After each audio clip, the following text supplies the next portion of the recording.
Hi everybody, thanks for joining us on the South Australian Sports Show. We're here at the Reynella Footy Club where it's actually bucketing with rain at the moment, but two of the superstars of the Reynella Footy Club, Adam and Mitch, have been good enough to come off the paddock and give us a bit of time. Adam, how are you, mate? Good, mate. How are you, Phil? Very good, Mitch. Now, mate, I like the indoor stuff where you stay out of the rain, so I'm pretty comfortable here in the club rooms, mate. Now, just as the young kids, now I understand there's over 200 juniors here, so they've obviously got to get out on the track and have a bit of a train. Do they chomp up the oval much for Saturday? A little bit, but they stay out of the middle and they stay out of the patches that we tend to run in on Saturdays, so it's great. They use the pockets and the flanks, and yeah, so it's not too bad, but the middle does get churned, I guess. So. All right, let's have a chat about where Reynella are right now. Of course, premiers last year, mate, so there's an expectation that we'll be there. We're sitting in fourth spot at the moment, and 1 or 2 games, 5 weeks to go. Could finish on top of the ladder, could tumble down a little bit. How's the season been?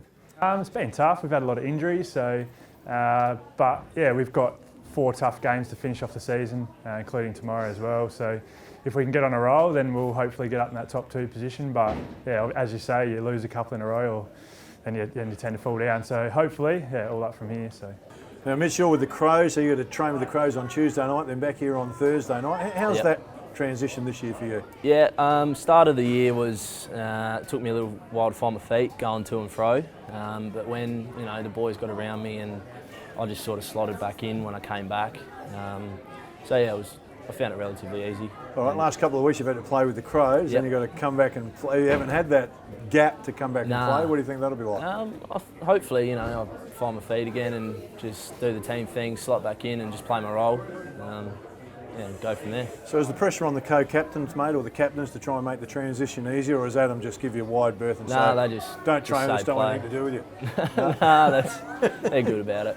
All right, so why Reynella? Why Reynella for you?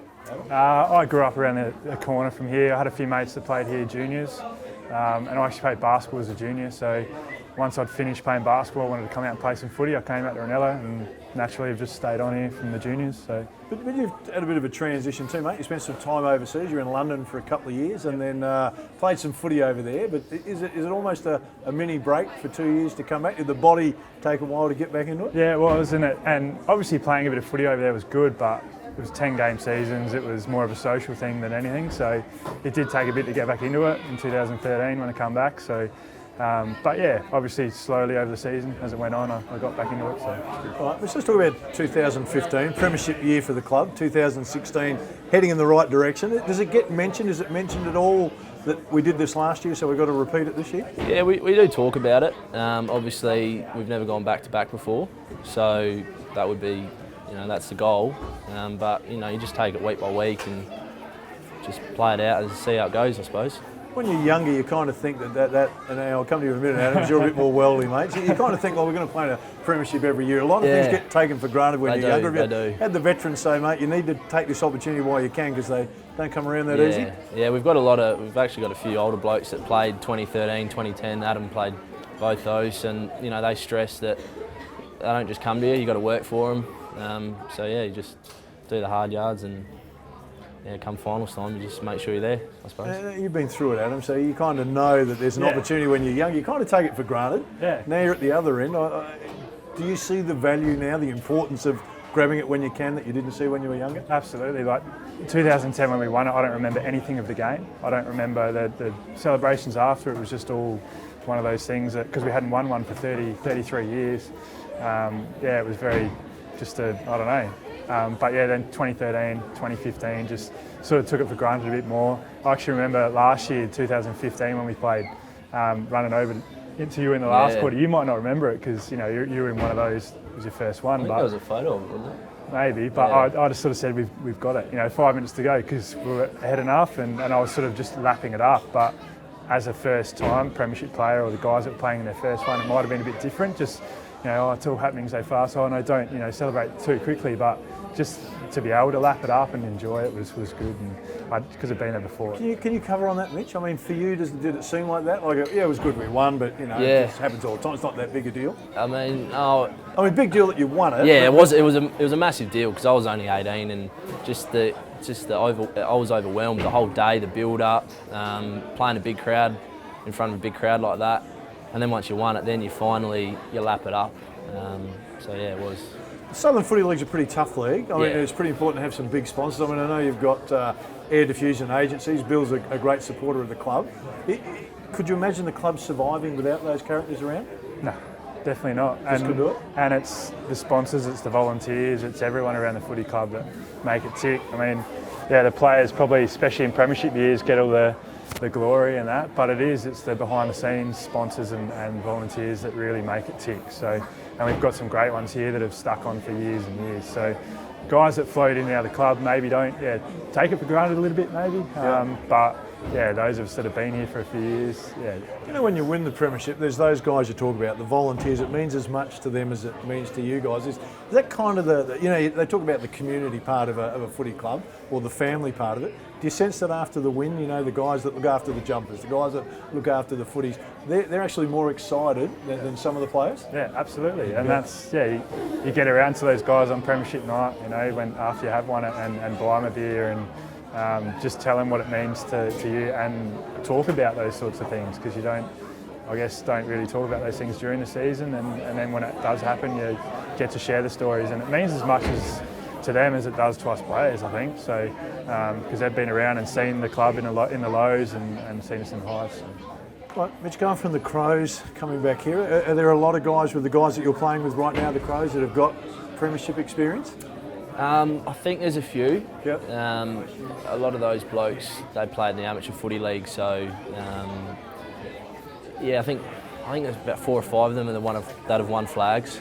So yeah, they've obviously enjoyed the experience. So does that kind of give you an indicator of how difficult it is? You're talking there's 40 players there and 4 have played in premiership, so a 10th. You're one of them. Yeah, Adam's sitting over here saying, mate, you've got to understand how important this is. They don't come around all the time, do they? And now we start to talk about, and the coaches always say the famous one game at a time. We need to go one game at a time, a little bit better.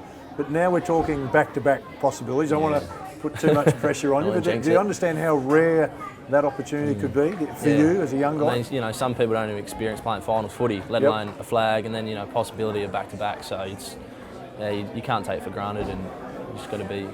Start of the year, because you've won a premiership, was there a bit of a lag in getting going, or it seemed to kick in and you were flying straight away? A little bit. We had injuries, as I said before, so I guess it did take a little bit to get going, and you become the hunted, I guess, when you've won one the year before. So everyone wants to beat you, and it was like that in 14 when we didn't win one. Come in 15, we had that drive. We really wanted to, you know, beat the team that beat us in the premiership the year before, grand final the year before, and just wanted that so much more. So when you come off of a premiership, it does. So what's the focus? What's the coach talk about mostly week to week? What's his big push for you guys right now? Probably just week to week, like that next game. So it's not looking too far ahead, and just not being complacent. We've probably been complacent a couple of times this year in games, taking it for granted that where we're sitting on the ladder and thinking that we can just get it done. So and haven't put teams away we probably should have. So yeah, just mainly driving that in, that we're not at that level that we were last year, and we need to work hard to get back to that spot. So. I think there's 5 games left in the season. The top 4 is not solid. Looks like anywhere between another 6 or 8 teams almost could challenge for that spot. So when you talk about being complacent right now, each week now for you guys is trying to consolidate. You're the hunted. How do you handle the pressure? Mitch, what's it like for you? I suppose, you know, me being a young fella, I try not to think about it too much. I just go out there and play footy. But isn't that great when you're young fella? We don't even have to think about so it. I suppose Broady being, you know, the captain, he might feel it a bit more. Just week to week. You know, Gianni just drills into us the team roles, what you need to do for the team, and the rest just takes care of itself if you gel together and play your footy well. I think one of the things as a player or a coach that's hard to sense is the mood in the change room. Sometimes the mood feels really good and we think we'll go out, this is going to be a ripping game, and it's a disaster in the first quarter. Sometimes you feel the mood in the change room is not too good and you go out and have a great game. Can you get a feel with this group, or that's the untangible? Well, you can, but then also, like you said, we've had games where we've had the mood's been down at the start of the game, but it's not so much the mood. Guys are just keeping to themselves and then go out there and get the job done. So, but like you said, other times, it is hard to get a read on players. But there has been weeks we've trained really poorly and we've turned up on Saturday and played poorly. So we understand the importance of training and how we need to bring that Tuesday and Thursday night to then roll into Saturday. So.